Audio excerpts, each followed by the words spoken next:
आत्मा का सफर।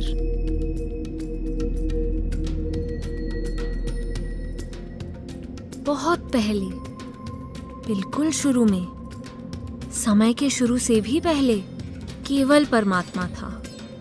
परमात्मा के सिवाय और कुछ भी नहीं था।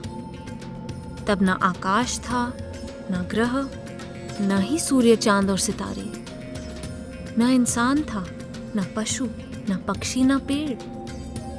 कुछ भी नहीं था सिवाय परमात्मा के। वह परमात्मा नूर से भरा एक अद्भुत सागर था, जिसे प्रेम कहते थे। उस विशाल सागर में नूर की लाखों करोड़ों बूंदें थीं, जो गहरी नींद सो रही थीं। क्योंकि वे सो रही थीं, इसलिए उन्हें इस बात का पता ही नहीं था कि परमात्मा कितना शानदार है, कितना नूर से भरा है। हर एक बूंद उस विशाल सागर का एक नन्हा सा हिस्सा थी। नूर की उस हर बूंद का नाम था आत्मा। तुम भी उन्हीं नन्ही बूंदों में से एक हो। कुछ समय बाद परमात्मा के दिल में आया कि दुनिया को बनाया जाए। उसने अपनी आवाज और रोशनी की एक जगमगाती लहर पैदा की और उससे सारी दुनिया की रचना हो गई। परमात्मा ने बनाए आकाश, ग्रह, सूर्य, चांद और सितारे। उसने बनाए पर्वत, वादियां और रेगिस्तान, समुद्र, झीलें, नदियां और नाले। यह दुनिया बड़ी खूबसूरत और शानदार थी, लेकिन इसका आनंद लेने के लिए इसमें कोई नहीं था। इसलिए परमात्मा ने सोचा कि एक नाटक रचा जाए। उसने आत्माओं को एक्टर और नई रची हुई दुनिया को स्टेज बना दिया। वह खुद डायरेक्टर बन गया और उसने अपने नाटक का नाम रख दिया जिंदगी। लगभग सभी आत्माएं उस नाटक में हिस्सा लेना चाहती थी, इसलिए परमात्मा ने उनसे कहा कि तुम इस नूर के सागर यानी अपने इस घर को छोड़कर दुनिया की स्टेज पर एक्टिंग करने के लिए नीचे जाओ। लेकिन उनमें कुछ नन्ही बूंदें ऐसी भी थी जो इस दुनिया में आने को बिल्कुल भी तैयार नहीं थी।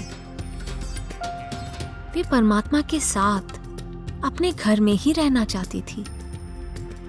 लेकिन परमात्मा ने उनसे कहा कि जाओ और तुम भी मेरे नाटक में एक्टिंग करने का मजा लो।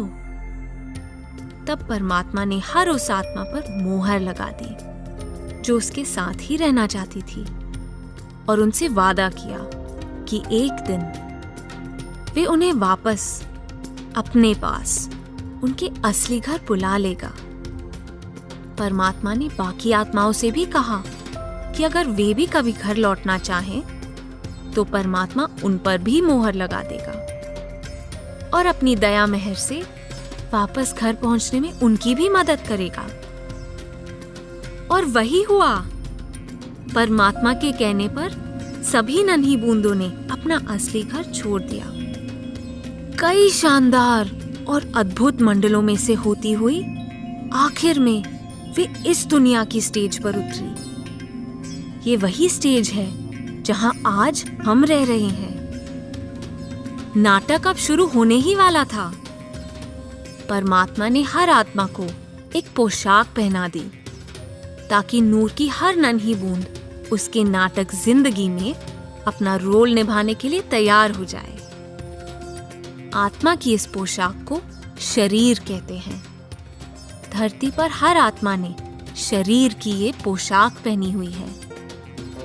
जितने समय के लिए आत्मा किसी शरीर में होती है और जिंदगी नाम के इस नाटक में अपना रोल निभा रही होती है, उस समय को हम एक जन्म कह देते हैं। अब कुछ आत्माओं को पेड़ पौधों के शरीर दिए गए, कुछ को कीड़े मकोड़ों, सांप बिच्छुओं आदि के। कुछ आत्माओं को परमात्मा ने मछलियों और पक्षियों के शरीर दिए, तो कुछ को पशुओं के। कुछ आत्माओं को उसने दिया सबसे अद्भुत शरीर यानी मनुष्य शरीर। अपनी अपनी शरीर रूपी पोशाक पहने ये आत्माएं अलग अलग दिखाई देती हैं, लेकिन इन शरीरों में छिपी नूर और प्रेम की यह सभी नन्ही बूंदें एक सी ही हैं। हम सब एक ही परिवार के सदस्य हैं, क्योंकि वह कुल मालिक परमात्मा ही हम सब का पिता है। इसलिए हमें हर एक के साथ दया, नम्रता और प्रेम प्यार के साथ पेश आना चाहिए, क्योंकि हर एक के अंदर आत्मा रहती है। संसार में जितने भी जीव हमें दिखाई देते हैं, उन्हें 5 अलग अलग किस्मों में बांटा जा सकता है। अगर उन्हें एक सीढ़ी पर चढ़े हुए देखें तो वे इस तरह दिखाई देंगे। इंसान सीढ़ी के सबसे ऊपरी डंडे पर है।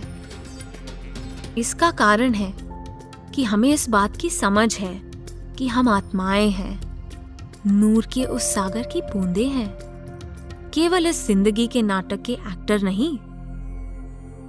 सीढ़ी पर इंसान के सबसे ऊपर होने का एक और भी खूबसूरत रहस्य है, जिसका पता तुम्हें जल्द ही चल जाएगा। जानवर सीढ़ी के चौथे डंडे पर हैं। वे इंसानों से नीचे हैं, क्योंकि उन्हें इस बात की समझ नहीं है कि वे आत्माएं हैं। पक्षी तीसरे डंडे पर हैं। वे उड़ तो सकते हैं, लेकिन उनमें बुद्धि जानवरों से भी कम है। मछलियां, सांप, बिच्छू, कीड़े मकोड़े आदि दूसरे डंडे पर हैं। उनमें पक्षियों से भी कम बुद्धि है। पेड़ पौधे सबसे नीचे हैं। वे सबसे निचली दर्जे के जीव हैं। वे ना तो सोच सकते हैं, ना ही अपनी जगह से हिल सकते हैं। ये आत्मा ही है जो शरीर को जिंदा रखती है, इसे भागने दौड़ने, उछलने कूदने, तैरने और उड़ने के काबिल बनाती है। जब नाटक में आत्मा का रोल खत्म हो जाता है, तो वो शरीर की पोशाक उतार देती है। तब शरीर की मौत हो जाती है। शरीर तब जिंदा नहीं रहता। वह ना सांस ले सकता है, ना हिल डुल सकता है। लेकिन आत्मा की कभी मौत नहीं होती। तुम्हारी आत्मा परमात्मा के नूर की ही एक बूंद है, इसलिए असल में तुम हमेशा जिंदा रहते हो। क्या तुम जानते हो कि जब आत्मा शरीर की पोशाक उतार देती है, तब वो कहाँ जाती है? वह नए शरीर में एक नई जिंदगी शुरू करती है। उसे दुनिया की स्टेज पर एक नया रोल दे दिया जाता है। एक नई पोशाक पहना दी जाती है। इसी को जन्म कहते हैं। आत्मा किसी भी रूप में जन्म ले सकती है। हो सकता है कि एक जन्म में तुम सेब का पेड़ बन जाओ, तो किसी दूसरे जन्म में शेर या मछली की पोशाक पहनो। ये भी हो सकता है कि तुम एक हिंदुस्तानी लड़के या एक अमेरिकन लड़की का रोल निभाओ। परमात्मा ये देखकर खुश होता है कि हर आत्मा जिंदगी के इस नाटक में दिया हुआ रोल बड़ी खुशी खुशी निभाती है। जिंदगी का यह नाटक एक बहुत बड़े चक्र की तरह है। एक्टिंग कर रही आत्माएं इस चक्र में घूमती रहती हैं। एक शरीर से दूसरे शरीर में चली जाती हैं। एक पोशाक उतारकर दूसरी पहन लेती है। इस तरह वे अपने लाखों करोड़ों जन्मों में अलग अलग रोल निभाती है। परमात्मा ने अपना नाटक इस तरह से रचा है कि यह एकदम सच्चा लगता है। इसलिए आत्माएं बिल्कुल भूल जाती हैं कि वे एक्टिंग कर रही हैं। कभी कभी जिंदगी में जो हो चुका है या जो होने वाला है, उसके बारे में उन्हें चिंता भी होने लगती है। लेकिन जो भी होता है, उसके बारे में परमात्मा कभी चिंता नहीं करता, क्योंकि वह डायरेक्टर है। वह जानता है कि जिंदगी सिर्फ एक नाटक है। परमात्मा अपनी आत्माओं को इतने खूबसूरत ढंग से नाटक करते देख खुश होता है। इसलिए तुम उसके खेल का आनंद लो। नाटक करते हुए जो कुछ भी तुम्हारे साथ हो रहा है उसमें खुश रहो, उसका शुक्र करो। जब भी कभी कोई मुश्किल हालात आ जाए तो याद रखो कि तुम सिर्फ एक रोल निभा रहे हो। असल में तुम आत्मा हो, परमात्मा के नूर की चमकती हुई एक बूंद। इसलिए उसका प्रेम, उसकी ताकत और उसका गौरव सब कुछ तुम्हारे अंदर है। परमात्मा से बातें करो, उसका नूर, उसका प्रेम अपने अंदर महसूस करो।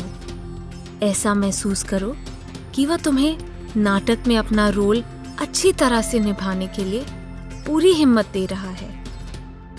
इसी को परमात्मा पर विश्वास करना कहते हैं। यदि तुम उसे सदा याद रखोगे और उस पर भरोसा करोगे तो जिंदगी के इस नाटक में कुछ भी होता रहे, तुम अपने आप में हमेशा खुश रहोगे। इंसान का ये शरीर खास माना गया है क्योंकि सिर्फ इसी शरीर में आत्मा परमात्मा के इस नाटक को हमेशा के लिए छोड़कर अपने घर लौट सकती है। परमात्मा ने हर इंसान के अंदर एक छुपा हुआ गुप्त दरवाजा रखा है।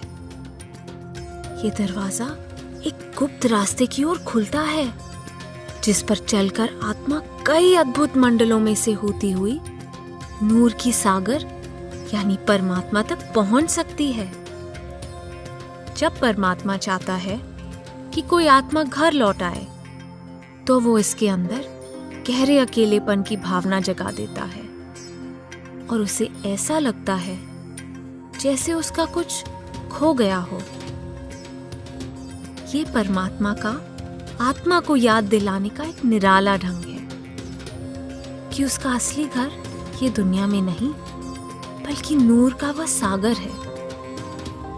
और ठीक वैसे ही जैसे परमात्मा ने शुरू में वादा किया था, परमात्मा दया और प्रेम से भरी अपनी ही परम शक्ति को नीचे दुनिया में भेजता है ताकि वह मोहर लगी आत्माओं को ढूंढकर उनको वापस अपने घर ले आए। इस परम शक्ति को सतगुरु कहते हैं। सतगुरु मेरी और तुम्हारी तरह इस मनुष्य शरीर में है, पर सतगुरु असल में नूर की सागर की एक अद्भुत लहर है। वह जिंदगी के नाटक में से मोहर लगी आत्माओं को चुनकर घर वापस ले जाने के लिए ही दुनिया में आते हैं। ये आत्माएं सतगुरु की तरफ इस तरह खींची चली आती हैं जैसे मधुमक्खियां शहद की ओर। सतगुरु हमें हमारे असली घर के बारे में सब कुछ बताते हैं और हमारे अंदर परमात्मा का प्यार भर देते हैं। जब कोई इंसान सच्चे दिल से नूर के इस सागर में वापस जाना चाहता है तो सतगुरु उसे इसका तरीका समझा देते हैं। वह उस आत्मा को अपनी परमात्मा से छू देते हैं जिससे दोनों में गहरा प्यार पैदा हो जाता है। सतगुरु उस आत्मा को घर वापस पहुंचाने का वादा करते हैं। सतगुरु उस इंसान को सिखाते हैं कि कैसे आंखें बंद करके शांत और टिक कर बैठ के प्यार से परमात्मा को याद करना है। ऐसा करने से वह कुछ समय के लिए जिंदगी के नाटक में अपने रोल को बिल्कुल भूल जाता है। उसका मन इतना शांत और स्थिर हो जाता है कि उसे अपने अंदर परमात्मा के घर से आ रही शब्द की लहरों का अद्भुत संगीत सुनाई देने लगता है और चमचमाती रोशनी दिखाई देने लगती है। एक दिन वह गुप्त दरवाजा खुल जाता है और उसके पीछे छिपा हुआ रास्ता दिखाई देने लगता है। आत्मा बेहद खुश हो जाती है और उसे पार करके सितारों से जगमगाती एक नए आकाश में आश्चर्य से भरी नई दुनिया में पहुंच जाती है। हर रोज आवाज और रोशनी के सहारे आत्मा उस गुप्त रास्ते पर आगे ही आगे बढ़ती चली जाती है। और फिर रोशनी से जगमगाती इस मंडल में एक अजीब घटना घटती है। आत्मा को आश्चर्य से भर देने वाला एक नजारा दिखाई देता है। सद्गुरु का जगमगाता नूरी स्वरूप, सिर्फ आवाज और रोशनी से बना स्वरूप। खुशी से नाचती हुई आत्मा उसमें समा जाती है। इस तरह सद्गुरु के प्रेम की धारा में बहती हुई आत्मा अपने घर की ओर खींची चली जाती है। यह गुप्त रास्ता सद्गुरु और आत्मा को अनेक शानदार दिव्य मंडलों में से ले जाता है और अंत में आखिरी मोड़ मुड़ते ही वे ऊपर क्या देखते हैं? दूर, बहुत दूर, उनके घर की नूर की किरणें उनका स्वागत कर रही हैं। परमात्मा से मिलने के लिए बेचैन, प्रेम में डूबी आत्मा तेजी से आगे बढ़ती है, जब तक कि वह परमात्मा के दर पर नहीं पहुंच जाती। और फिर अचानक बिजली की कौंद के समान दरवाजा खुलता है। सद्गुरु आत्मा को, उस नन्ही बूंद को फिर से नूर के सागर में लीन कर देते हैं, जहां परम पिता में समाई आत्मा हमेशा हमेशा के लिए सुख